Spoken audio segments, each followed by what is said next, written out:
한국 아파트는 수직 감옥 아닌가요? 유럽 건축계가 충격에 빠졌습니다. 현대 미니멀리즘 건축의 대가로 불리는 독일 건축가가 한국의 아파트 문화에 빠져 더 이상 유럽으로 돌아오지 않기로 결정했다는 소식입니다. 불과 6개월 전 한국의 아파트를 수직 감옥이라 혹평했던 그가 어떻게 180도 다른 선택을 하게 됐을까요? 한국의 아파트에 매혹된 유럽 최고의 건축가의 이야기 지금 시작합니다. 잠깐만요.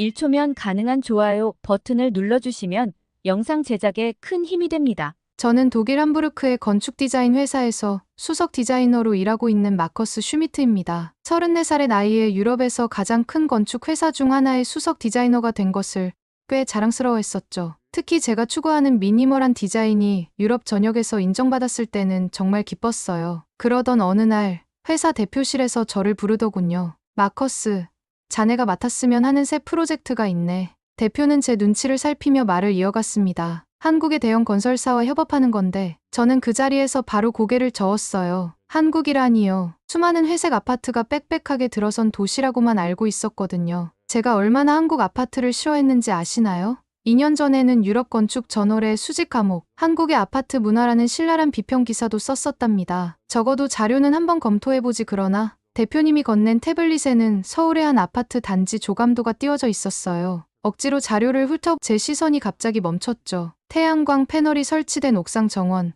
전기차 충전소가 가득한 지하 주차장, 단지 내 도서관과 수영장. 이건 제가 알던 한국의 모습이 아니었어요. 호기심이 생겼던 걸까요? 그날 밤 사무실에 늦게까지 남아 한국의 아파트에 대해 찾아보기 시작했습니다. 놀랍게도 제가 쓴 비평 기사의 내용과는 전혀 다른 모습이 제 눈앞에 펼쳐졌어요. AI 기반의 스마트홈 시스템, 완벽한 방음 설계, 첨단 보안 시설, 특히 한강변에 위치한 아파트들의 야경은 정말 인상적이었죠. 다음 날 아침, 대표의 사무실을 노크했어요. 프로젝트 검토해보니 어떤가?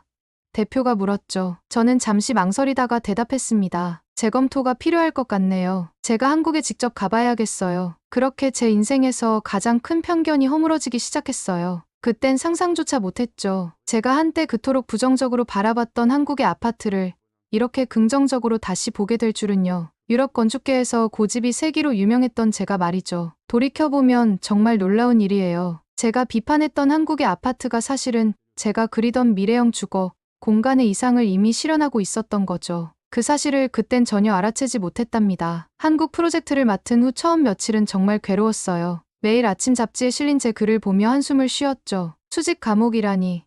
그런 말을 쓴 제가 창피하더라고요. 사무실에서도 동료들의 시선이 따가웠어요. 마커스가 한국 가서 네모난 상자 같은 집 짓는다네. 누군가 키득거리며 던진 말이 귓가에 맴돌았죠. 평소 같았으면 바로 반박했을 텐데 이상하게 그럴 자신이 없어졌어요. 왜 그랬을까요? 아마도 전날 밤늦게까지 본 서울의 스마트 아파트 자료들 때문이었던 것 같네요. 함부르크의 하펜시티 프로젝트를 자랑스럽게 생각했던 제가 서울의 한 아파트 단지 설계도를 보고 입을 다물지 못했다니까요. 태양광 패널 설치부터 에너지 효율 시스템까지 제가 꿈꾸던 모든 미래 기술이 이미 적용되어 있었어요. 게다가 그건 특별한 시범 단지가 아닌 일반적인 아파트였다는 게 더 충격적이었죠. 이건 좀 다르네. 책상 위에 쌓인 자료들을 보다가 중얼거렸어요. 우리가 최첨단이라고 자랑하던 바이세노프 주택단지의 설계도와 서울의 평범한 아파트 도면을 나란히 놓고 보니 민망할 정도였거든요. 퇴근 시간이 한참 지나도 사무실을 떠나지 못했어요. 유튜브에서 한국 아파트 영상을 보다가 제 눈을 의심했죠. 스마트폰으로 집안 온도를 조절하고 엘리베이터를 미리 부르고 택배함도 자동으로 열리는 걸 보면서요. 우리가 아직 실험실에서만 구현하고 있는 기술들이 이미 일상이 되어 있었어요. 동료 토마스가 커피를 들고 제 책상을 찾아왔어요. 아직도 한국 자료를 보고 있나? 뭐가 그리 재미있어? 저는 모니터를 가리켰죠. 이거 봐. 모든 집에 바닥 난방이 기본이래. 우리가 럭셔리 주택에나 넣는 시스템이. 토마스가 코웃음을 쳤어요. 에이, 분명 시범 단지겠지. 그날 밤 집으로 가는 지하철에서 문득 생각났어요. 제가 쓴 그 비평 기사는 한 번도 한국에 가보지 않고 쓴 거였죠. 다른 서양 건축가들의 글을 참고해서 베껴 쓴 거나 다름없었어요. 창피하더라고요. 집에 오자마자 바로 한국행 비행기 표를 예약했어요. 제 눈으로 직접 봐야겠다는 생각이 들었거든요. 예약 완료 버튼을 누르는 순간 이상한 기분이 들었어요. 제 머릿속이 완전히 뒤죽박죽되는 기분이었죠. 오랫동안 믿어왔던 제 건축 철학이 흔들리고 있다는 걸 느꼈거든요. 하지만 이상하게도 두렵지는 않더라고요.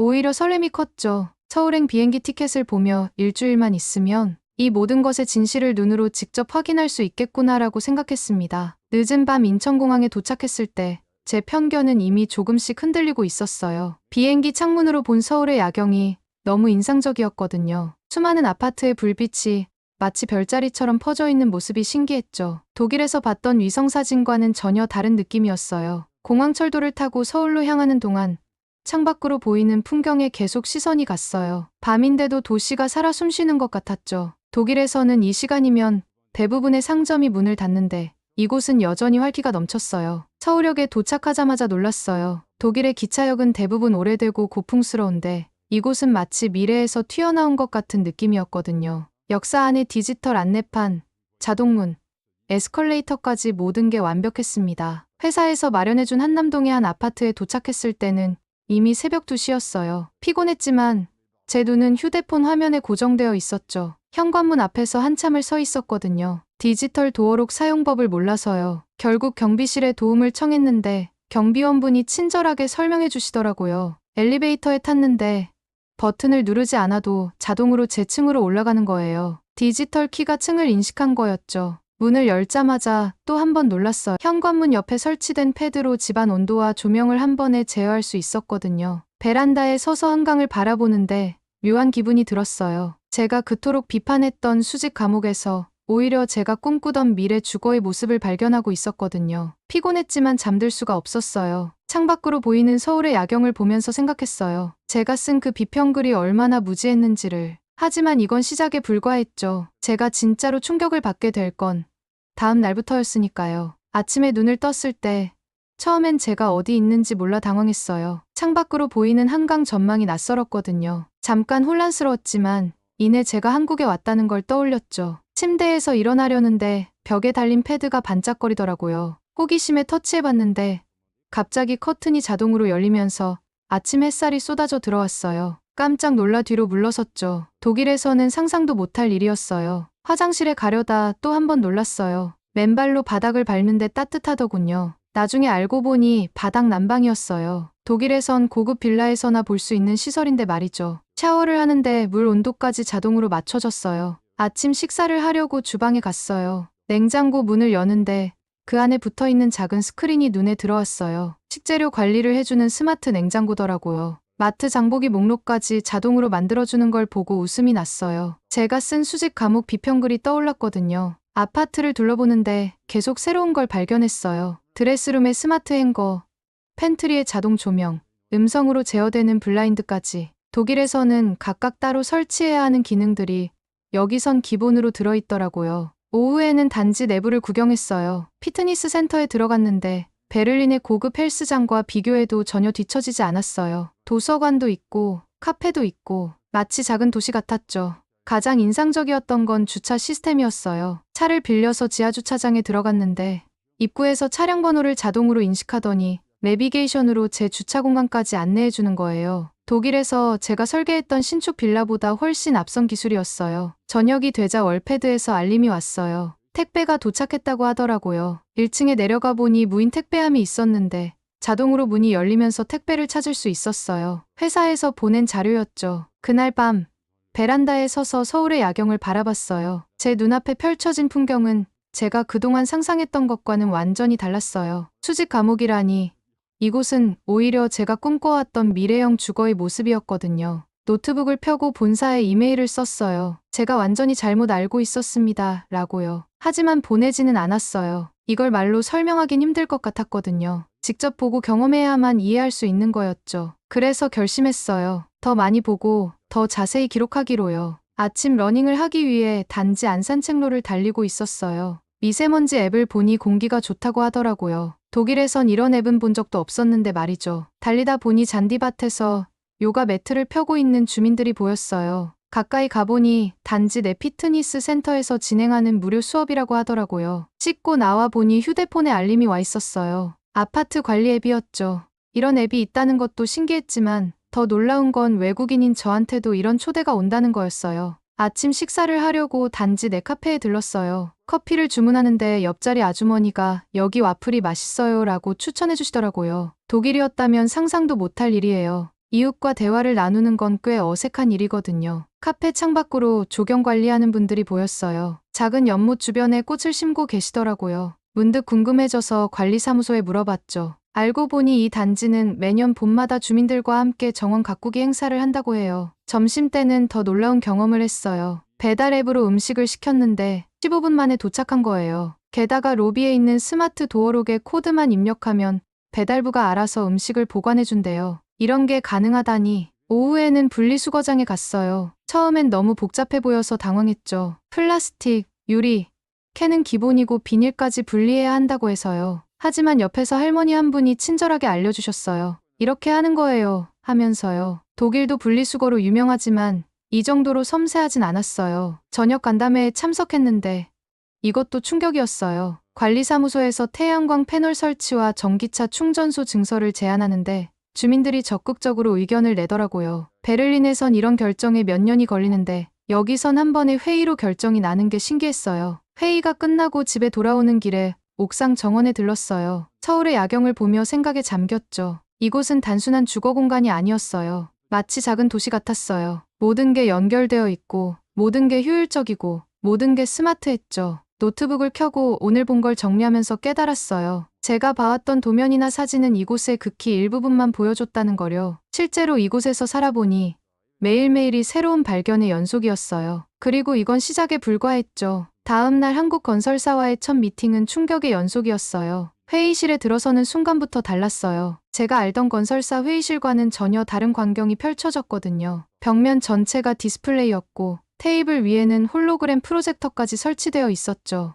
마치 공상과학 영화의 한 장면 같았어요. 마커스 씨, 환영합니다. 프로젝트 팀장인 김 부장이 반갑게 인사했어요. 그의 옆에는 10명 정도의 디자이너와 엔지니어들이 앉아 있었죠. 모두 태블릿을 들고 있었는데 나중에 알고 보니 실시간으로 3D 모델을 공유하면서 회의를 진행한다고 하더라고요. 첫 발표를 시작하자마자 충격을 받았어요. 제가 본 적 없는 설계 기술이었거든요. 빔 시스템으로 건물의 모든 것을 시뮬레이션하고 있었어요. 에너지 효율부터 일조량, 바람의 흐름까지. 베를린에서는 아직 실험 단계인 기술들이 이미 실용화되어 있었죠. 이건 저희가 준비한 신규 프로젝트입니다. 김 부장이 손짓을 하자 홀로그램이 떠올랐어. 제 눈앞에서 아파트가 층층이 쌓여 올라가는 모습이 입체적으로 보이더군요. 모든 세대가 강변 조망을 확보하면서도 프라이버시를 보장받을 수 있도록 설계했습니다. 순간 할 말을 잃었어요. 제가 쓴 비평 기사가 떠올랐거든요. 획일적인 박스형 설계라고 비판했던 게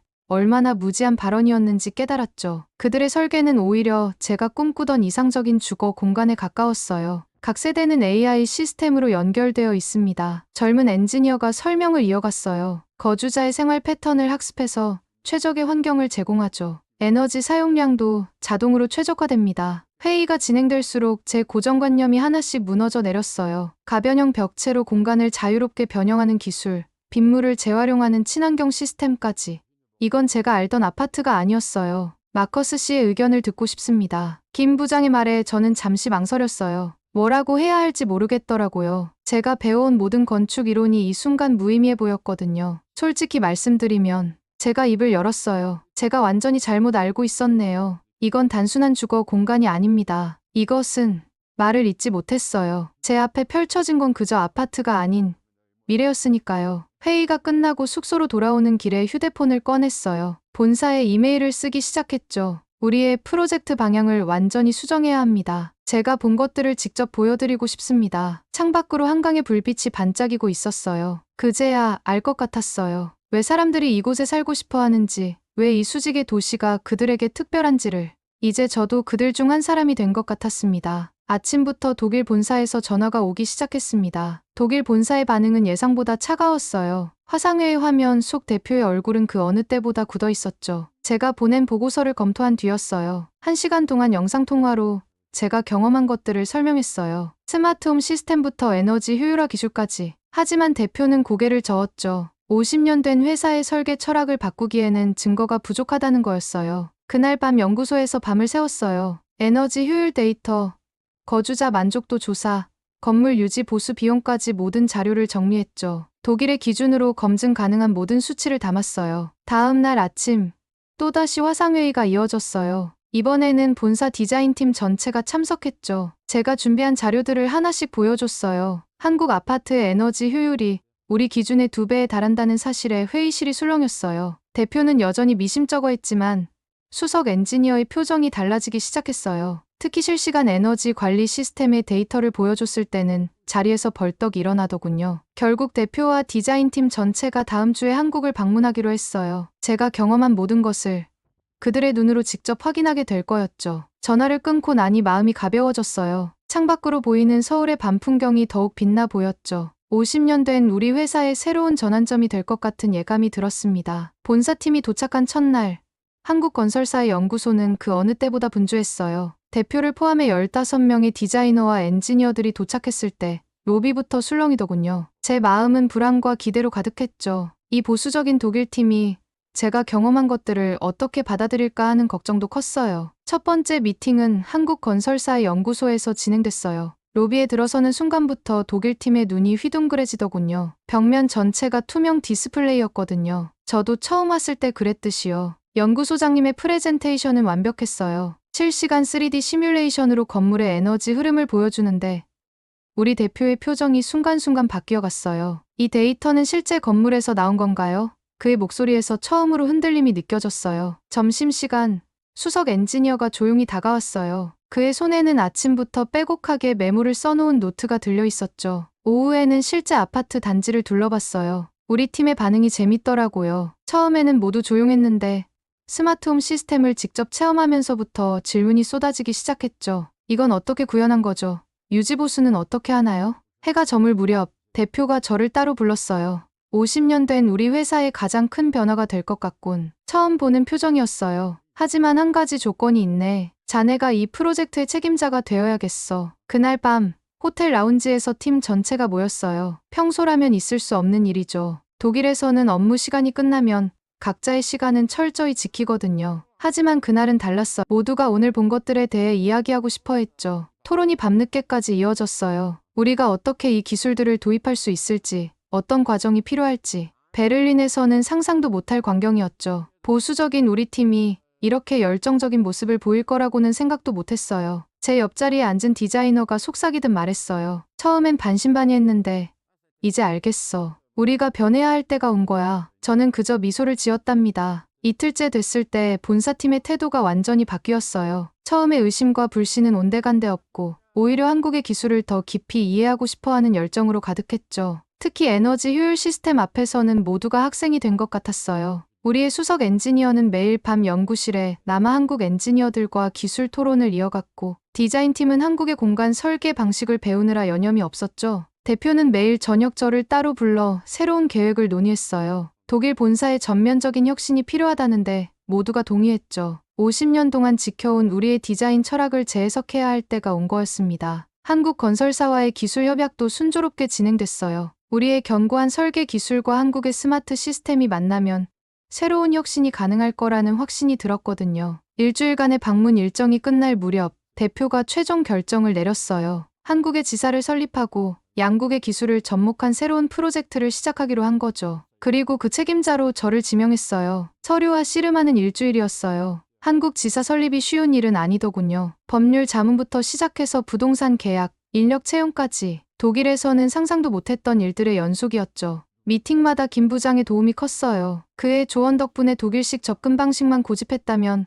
몇 달은 더 걸렸을 일들이 빠르게 진행됐죠. 한국의 빠른 업무 처리 속도에 놀라면서도 그 안에 숨겨진 꼼꼼함도 발견할 수 있었어요. 기술 협력을 위한 협약도 체결했어요. 처음에는 독일 본사가 꽤 까다로웠죠. 모든 기술 이전 항목을 명확히 해야 해. 대표가 강조했던 말이에요. 하지만 한국 측의 유연한 대응에 본사도 조금씩 마음을 열기 시작했어요. 사무실 위치를 고르는 것도 재미있는 경험이었어요. 처음에는 강남의 높은 임대료에 놀랐지만 김 부장의 설명을 듣고 수긍했죠. 여기가 건설사들의 중심지예요. 협업하기에 최적의 위치죠. 인력 채용도 새로운 경험이었어요. 한국의 젊은 건축가들이 보여준 열정과 실력에 감탄했거든요. 특히 빔 기술이나 친환경 건축에 대한 지식은 우리보다 앞서 있었죠. 본사에서 온 직원들도 그들에게 배울 점이 많다며 연신 고개를 끄덕였어요. 한국 지사의 첫 프로젝트는 예상보다 빨리 시작됐어요. 처음에는 서로 다른 업무 방식 때문에 혼란스러운 순간도 있었죠. 독일식의 철저한 계획과 한국의 신속한 실행력이 부딪히는 과정에서 갈등도 있었어요. 하지만 그 과정이 오히려 새로운 시너지를 만들어냈어요. 독일팀의 꼼꼼한 설계 검토와 한국팀의 빠른 피드백이 만나자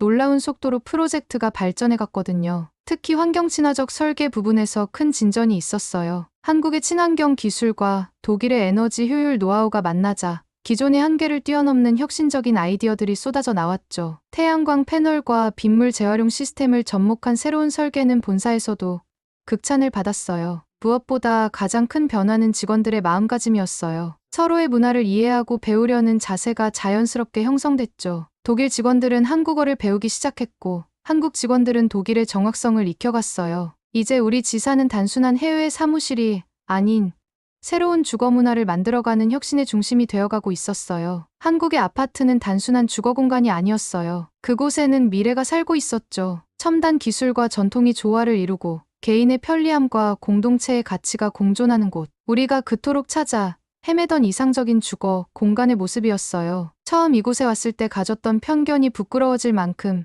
매일 새로운 가치를 발견하고 있었죠. 이제는 제가 오히려 독일 동료들에게 한국의 주거 문화를 자랑하고 있다는 게 신기할 정도였답니다. 독일의 장인정신과 한국의 혁신이 만나 탄생한 새로운 개념의 주거 공간을 본다면 많은 사람들이 놀랄 거라는 생각이 들더라고요. 그리고 그 시작점에 제가 있다는 사실이 자랑스러웠어요. 마지막 출장 보고서를 쓰던 날이었어요. 짐을 정리하면서 문득 처음 이곳에 왔을 때가 떠올랐죠. 그때는 몰랐어. 제 인생이 이렇게 바뀔 거라는 걸. 이제는 독일로 돌아가는 게 오히려 낯설 정도였으니까요. 창밖으로 보이는 서울의 아침 풍경이 새삼 특별하게 다가왔어요. 처음에는 그저 회색 빌딩 숲으로만 보였던 이 도시가 이제는 완전히 다르게 보이더라고요. 각각의 건물들이 마치 살아있는 생명체처럼 느껴졌죠. 마지막으로 동네 카페에 들렀어요. 석 달 동안 매일 아침 들렀던 곳이었죠. 카페 주인이 특별히 아메리카노를 제 취향대로 진하게 내려주셨어요. 그런 따뜻함이 그리울 것 같았답니다. 지하철을 타고 사무실로 향하면서 지난 시간을 돌아봤어요. 처음에는 이해할 수 없었던 것들이 이제는 너무나 자연스러워졌더군요. 빠른 의사결정, 효율적인 시스템, 그리고 무엇보다 사람들 간의 따뜻한 유대관계까지. 새로 꾸민 한국 지사에서의 마지막 날, 직원들과 작별 인사를 나눴어요. 이제 3개월마다 한국과 독일을 오가며 양쪽 프로젝트를 진행하게 될 테니 진정한 의미의 작별은 아니었죠. 책상을 정리하다가 제가 쓴 그 비평 기사를 다시 읽어봤어요. 수직 감옥이라는 표현에 쓴웃음이 나왔죠. 그때의 저는 겉모습만 보고 판단했던 거예요. 이곳에 진짜 가치는 건물 안에 있었는데 말이에요. 공항으로 가는 차 안에서 마지막 이메일을 보냈어요. 베를린 본사의 디자인팀에게였죠. 우리가 배워야 할 것은 단순히 기술이 아닙니다. 공간을 바라보는 새로운 시각, 그리고 그 안에 담긴 인간적인 가치를 이해하는 것이 더 중요합니다. 비행기에 오르면서 마지막으로 서울을 바라봤어요. 이제는 알 것 같았어요. 왜 사람들이 이곳을 사랑하는지, 왜 이곳을 떠나기 싫어하는지. 저도 모르게 웃음이 나왔죠. 수직 감옥이라고 비판했던 제가 이제는 이곳이 그리워질 거라는 걸 알았으니까요. 탑승 게이트를 지나던 그 순간 문득 생각이 들었어요. 제가 한국에서 얻은 것은 단순한 건축 기술이 아니었다는 거요. 사람과 공간, 그리고 미래를 바라보는 완전히 새로운 시각이었죠. 그때의 경험이 없었다면 저는 여전히 과거에 머물러 있었을지도 몰라요. 하지만 한국에서의 시간은 제게 큰 깨달음을 안겨주었고, 이제는 그 경험을 바탕으로 더 나은 주거 공간을 만들어갈 수 있을 것 같아요. 아마 그게 제가 한국에서 받은 가장 값진 선물이 아니었나 생각한답니다. 오늘 사연 어떠셨나요? 한국의 아파트 문화를 수직 감옥이라 비판했던 건축가가 직접 체험하면서 자신의 편견이 완전히 깨지는 과정이 인상적이었는데요. 한국의 스마트홈 기술과 커뮤니티 문화가 세계 최고 수준이라는 것을 다시 한번 확인할 수 있었습니다. 여러분은 우리의 주거 문화에 대해 어떻게 생각하시나요? 평소 당연하게 여기던 것들이 사실은 세계가 부러워하는 혁신이었을지도 모릅니다. 오늘 사연에 대한 여러분의 생각을 댓글로 남겨주세요. 감동뭉클에서는 여러분의 소중한 마음을 모아 사연 주인공들에게 전해드리고 있습니다. 여러분 주변에 감동적이거나 재미있는 실제 사연들을 제보받고 있으니 언제든 저희 공식 메일로 제보해주세요. 오늘 들려드린 사연에 공감하셨다면 구독과 좋아요 눌러주시고 주변 분들과도 공유해주세요. 여러분의 작은 관심과 응원이 더욱 좋은 콘텐츠를 만드는 데 큰 힘이 됩니다. 오늘도 여러분의 하루의 작은 즐거움이라도 되었기를 바라며 지금까지 감동뭉클이었습니다. 끝까지 시청해주셔서 감사합니다. 다음에 더 감동적인 사연으로 찾아뵙겠습니다.